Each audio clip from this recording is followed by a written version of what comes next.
Right now at noon, we have an alert day. Snow is on the way, already moving into the area, and we have winter weather alerts. We're going to go over all of that in the forecast coming up. Plus, along with the winter weather comes a rise in respiratory illnesses. We'll take a look at the impact on our area. And Freeman Health System provides an update for its Fort Scott Hospital. The 4 states' most watched news starts now. This is KOAM News at noon. I'm Elise Snowy. We have an alert day today with winter weather advisories and winter storm warnings in place across the 4 states this afternoon. We'll go straight to Chris Warner for a look at the forecast. Yeah, we do already have snow starting to move in. We're going to start with a quick look outside. We've got the clouds in downtown Pittsburgh, and those clouds will continue to increase. Same from the MoDOT camera at 20th and Rangeline. Those cloudy skies setting in, and the snow is not far behind. In fact, here it is on the Skywatch Storm Tracker starting to show up now. This band here actually developed here recently. If we put zoom in down here, we've got snow from Bartlesville, got a little donut hole around the Wada, stretching over to Bonita, South Coffeyville, starting to roll into parts of southeast Kansas. That band, again, developed here recently. Take a look at how quickly that happened within about the last hour or so, and then look at all of this snow across the state of Oklahoma. All of this coming up the pike and will eventually be making its way here across the entire region. No changes to this, which is good news. I think we're getting into that final stretch on these totals. We have winter weather advisories across the area through tomorrow, and then we have winter storm warnings in our southern counties through tomorrow as well, where we could see upwards of 6 to maybe even 7 inches of snow into these counties, into Berry, McDonald, and Benton counties. Started yesterday at 13, made it up to a whopping 27, 2 degrees above our average high out there. We're sitting at 34 in Joplin, 32 in Pittsburgh, so we're already doing better temperature-wise than where we were yesterday. Got those south winds occasionally gusting upwards of 25, which as the snow rolls in could lead to brief periods of blowing snow, which will be reduced visibilities. Some schools already letting out early. We talked about that this morning too. You see those scrolling at the bottom of your screen. You'll also find them on our website and in the KOAM News app.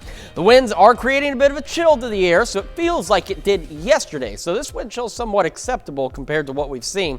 Most of us into the 20s. So the rest of the evening, the snow continues. Temperatures staying relatively steady, eventually falling back into the mid-20s. And this snow is going to last at least until 3 or 4 o'clock tomorrow morning. We're going to go over all the snow details for you, the accumulation totals, and some warmer weather that's on the way here in just a few more minutes. Elise? All right, thanks, Chris. And for days like today, it's important to make sure you have the KOAM Skywatch weather app. You can get severe weather updates sent straight to your phone free of charge. It's available in the Apple App Store and the Google Play Store. The KOAM Skywatch weather app.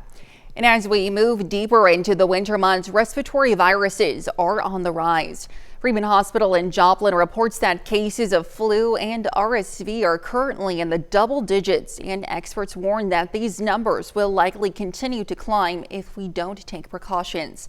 Now, meanwhile, norovirus, a highly contagious virus causing vomiting and diarrhea, remains a concern, though it's still in the single digits for now. ER doctors urge the public to stay vigilant. Regular hand washing and social distancing when you're feeling sick are key to keeping these illnesses at bay. Wear masks because wearing a mask is important to prevent spread of the infection. Washing hands with water and soap is the most important thing. A lot of people actually forget about washing hands, and they rely heavily on hand sanitizers. Unfortunately, hand sanitizers are not enough. Mercy Hospital in Joplin also says although there is no cure, it's important to stay hydrated and while the virus will run its course. Well, Freeman Health System announces it's making progress on the Freeman Fort Scott Hospital that was proposed back in June. The 10-bed general medical unit and 24-hour emergency department will operate within the city's former hospital site. Now, the planning for renovations and the design phase have been completed. The renderings have been submitted to state officials, and once approved, renovations will begin. Freeman Health System says they're optimistic the facility will open in the spring. The Parsons, Kansas Police Department is hopeful its new domestic violence unit will help reverse a troubling trend. The city opened the unit in September in response to rising numbers of domestic violence reports both in the city and statewide. Now, in 2021, Parsons had 146 reports of domestic violence. The number increased to 203 in 2023. And in 2024, the PD responded to 149 reports. Now, the Parsons DVU is funded by a 2-year federal grant and operates from an undisclosed location away from the police headquarters. And depending where you live, you probably did not hear a storm siren yesterday morning. Despite being the day of the month, the sirens are usually tested. Emergency management officials say because of the below freezing temperatures, running the test now could damage the equipment.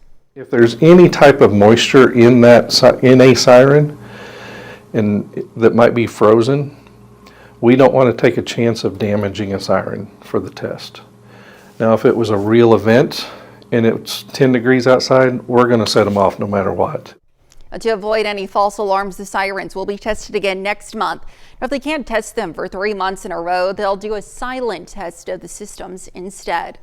Well, coming up, a local educator receives the honor and surprise of a lifetime. And later, we're making better buttermilk biscuits in the Mr. Food Test Kitchen. Well, folks in Coffeyville, Kansas had an opportunity to find out about their ancestry. The Coffeyville Public Library hosted its first genealogy group of the new year. Library staff and volunteers assisted patrons with researching their family history or local history. 1790 was about the first census, but there's just names, no where they came from or anything. 1850 is the first time they put where you were, what state you were born, and your age, and the whole family, and their age, and where they were born. Now, this time of year, the group meets on Tuesdays from 1 to 3 in the afternoon. And the Joplin Library rolls out a new community service. In partnership with Friends of the Library, it's launched a delivery program for homebound patrons called Traveling Titles. The goal of Traveling Titles, which will be offered within city limits, is to increase access to the library for people struggling with mobility. So homebound delivery is something that libraries throughout the country offer, usually larger areas, and it was something that we've been wanting to bring to this area, but we weren't quite able to do it just ourselves, and thankfully the Friends of the Joplin Public Library stepped up and said they'd be happy to collaborate with us. Now, to join, patrons must be Joplin Public Library card holders and complete an application available on the Joplin Public Library's website. Another Southwest Missouri school district is changing its cell phone policy. Starting this week, Fairgrove students from 6th grade through high school are required to lock their phone in a yonder pouch when they get to school in the morning. District leaders decided to make the move to eliminate phone-related distractions from the classroom and prevent cyberbullying and the exchange of inappropriate materials. Fairgrove Superintendent Christian Overstreet says the yonder pouches take the enforcement responsibility out of the teacher's hands. The phone slides into the pouch, earbuds and smartwatches also go in. There's plenty of room, and you just lock it shut. It's locked. You place it right there, hit the black button, and there you go.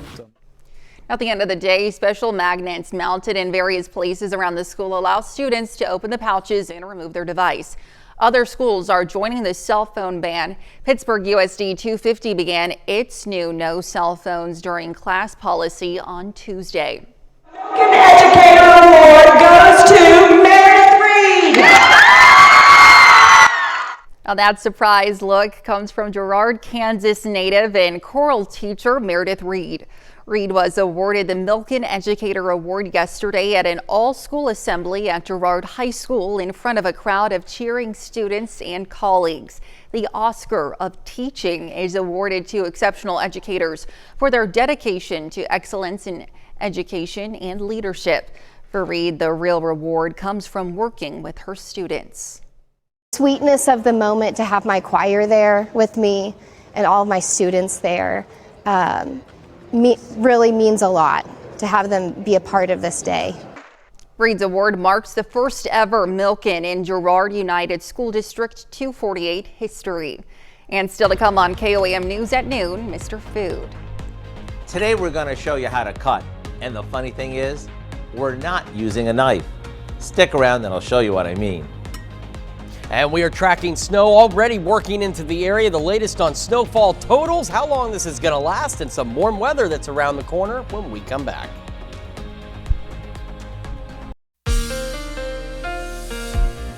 Welcome back to the KOAM News at noon. Of course, we have an alert day today, and that is because we have winter weather already starting to push into the 4 states. And we're going to dive right into that. First, quick look outside. Nothing yet in Pittsburgh, but worry not. In the next I'd say 3 hours, maybe a little less, you'll start to see snow falling across the Pittsburgh area, and it will continue to spread out there as well. Here it is on the Skywatch Storm Tracker. This little band here, as we showed you at the beginning of the show, developed, well, roughly within the last hour or so as it's continuing to lift off to the north and east. So we've got this snow along 166 from Sedan all the way to Coffeyville, down to Lenapaw, Newata, Bartlesville, and it's beginning to expand a little bit too. So now we're getting, not all of this may be reaching the ground just yet. Let's drag this over here, but along I-44, just outside of Miami, down to Veneta, Chelsea, Oologah, and Claremore, even over toward Grove, and then we go back up to the north, so we're just south of Oswego here, but this is including parts of 166.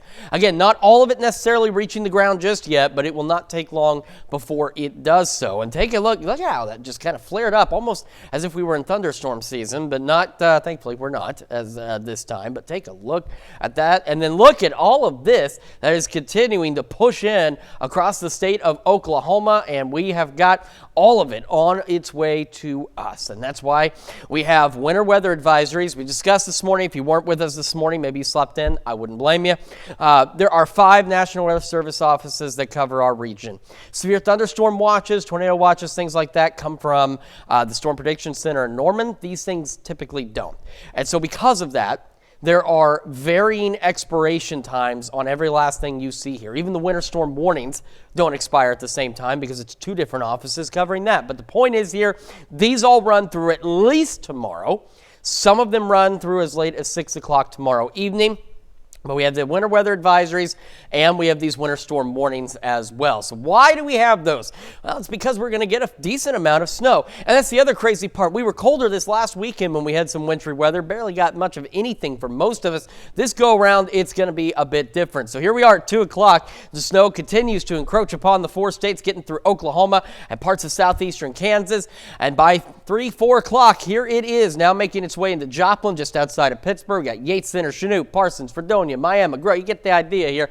We've got snow across the region with places like Nevada, Lamar, Stockton just waiting for it. That's the other thing, though, is with this, with the arrival time of this snow, some school districts have gone ahead and are releasing early today. You can see that list scrolling at the bottom of our screen. You can also get it on the KOAM News app and on our website to make sure if your local school district, especially where the snow's already getting ready to roll in, might be letting out early today. This snow will continue as we go through the evening. There might be breaks here and there, but otherwise we're looking at nearly continuous snow for most locations for roughly a 12-hour period. So for example, it should be into the Joplin Metro by about 4. It will be here until 4 o'clock tomorrow morning. That's why also there's varying expiration times on the winter weather advisories and such, because the snow will begin to clear from west to east. So by 5 a.m., we still have some snow out there, some snow showers at least, continuing by tomorrow morning, but it will begin to work its way on out of here. And then by about noon, we're going to be mostly cloudy. There's going to be enough moisture in the air, and it's still going to be cold enough we could get it still spitting some flurries, but the accumulating snowfall will be done by noon tomorrow. So that's what we are keeping an eye on. That's why we have the alert day. And it occurred to me, I apologize so much. I was listening to them talk about times in my ear. I forgot to show you the snow amounts. You'd probably like to know how much you're getting, wouldn't you? So we're still looking at roughly at same zone we discussed this morning. Our northwestern counties, roughly 1 to 2, maybe 1 to 3 inches. You get outside of that, we're in a 2 to 5 or a 3 to 5 zone. And then you get into that winter storm warning area, and those totals go up 4 to 7 inches possibly. So around Joplin, Pittsburgh, Miami, for example, we're looking at about 4 inches of snow, I think, if everything holds on for us. Otherwise, tomorrow, a little cooler, still windy, north winds out there, gusting to 20. And then take a look. We're going to warm up near or even above average toward the end of next week with another system possibly bringing us some additional rain and snow by the end of next week. All right, thanks, Chris. Stick around. We'll be right back. Let's check in with Howard in the Mr. Food Test Kitchen. If you're like me, it's almost impossible to eat soup, chili, or stew without having some kind of bread to dunk in them. And nothing is better than freshly baked biscuits. That way, we can get every last drop. To make them, we start by mixing some flour with baking powder and baking soda, a bit of salt, and a little sugar. After it's mixed, we cut in some shortening and cold butter. If you've never cut shortening or butter into dry ingredients, you do it with a pastry cutter, like this one, or you can use a couple of forks. The idea is to create a coarse crumb mixture, so you end up with biscuits that are super flaky. Now we stir in some buttermilk and mix this until the dough is moist. We roll this out until it's about a ½ inch thick, and with a biscuit cutter or drinking glass, we cut out circles and put them on a tray and bake them off. That's it. In minutes, when they're golden, they're ready to serve. Sure, we can slather them with butter or eat them as is, but I think they're best when they're dunked in any of our comforting favorites. To get the recipe for our better buttermilk biscuits, all you have to do is visit our website. I'm Howard of the Mr. Food Test Kitchen, where today we found the ultimate dunking way for you to say, ooh, it's so good. Now here's a look at the 4-state market prices. And here it comes. Snow continuing to push into the area, into northeastern Oklahoma and southeast Kansas, and it will continue to spread across the area. Totals out there anywhere from 1 to 7 inches, higher amounts south, lower amounts to the northwest. That's why we have that alert day. Chilly again tomorrow, snow wrapping up, then we'll start to warm up a bit next week with another system toward the end of next week with more rain and possible snow chances. All righty. Thanks, Chris. And Dow Air Force later on. Whole lot's coming up at 5. For starters, 5 fires are now overwhelming the Los Angeles area, with the latest blaze, dubbed the Sunset Fire, broke out late yesterday in the Hollywood Hills. 130,000 people are under evacuation orders today. Plus, the 4th annual Great Wonders Uplift Film Fest kicks off today at the Route 66 Theater in Webb City. And we're going to take a look at the future of the Carthage Humane Society after it terminates its contract with the city. The latest on those stories, and of course the latest on the upcoming snow from Doug Heddy tonight on 5. All right, thank you, Dow. And that's the news for now. Thank you for joining us on KOAM News at noon. We'll of course see you right back here at 5. Until then, have a great rest of your day.